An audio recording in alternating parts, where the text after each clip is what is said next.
Eureka! The story so far.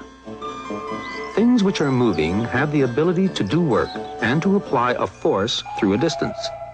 They can be said to have work in them. Another word for work in is energy. Since energy is simply the ability to do work, and since work is measured in joules, energy is also measured in joules. The energy of movement is called kinetic energy.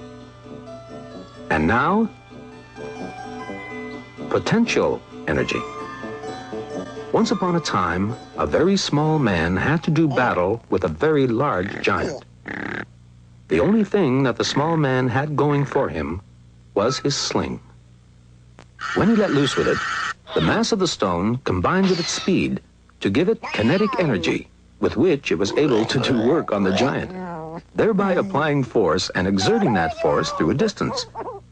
The stone had energy thanks to its movement. Indeed, everything that moves has energy, even the air around us. Once air is moving, it has the energy to drive windmills. Just as when water is moving, it has the energy to drive water mills. But if every moving thing has kinetic energy, does that mean that things which aren't moving don't have energy? In that case, why are you staring up at that rock perched on the edge of the cliff?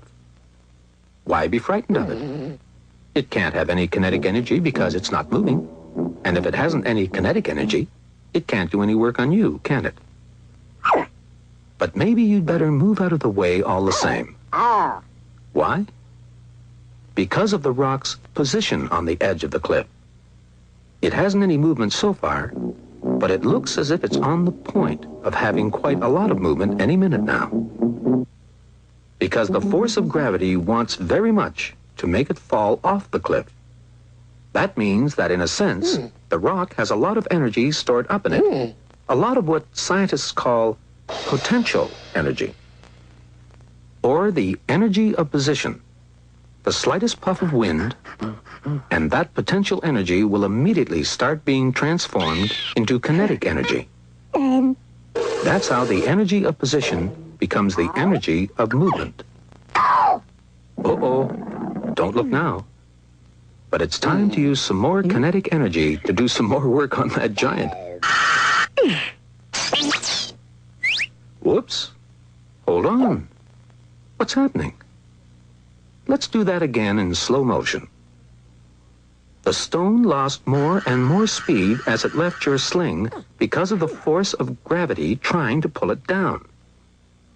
The higher it got, the slower it went, and the less kinetic energy it had. Until at last it came to a complete stop and had no kinetic energy left in it at all, and therefore no work in it, and no force that it could exert on the giant.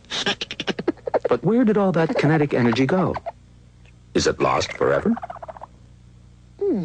No.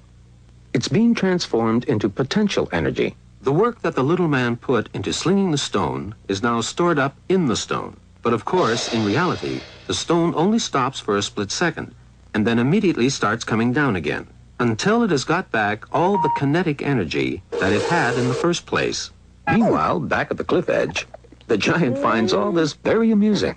But he'd better watch out, because most of the kinetic energy it took for him to climb up to the top of the cliff is now stored in him by virtue of his position. He's full of potential energy, just waiting to be converted back into kinetic energy any minute now. Timber!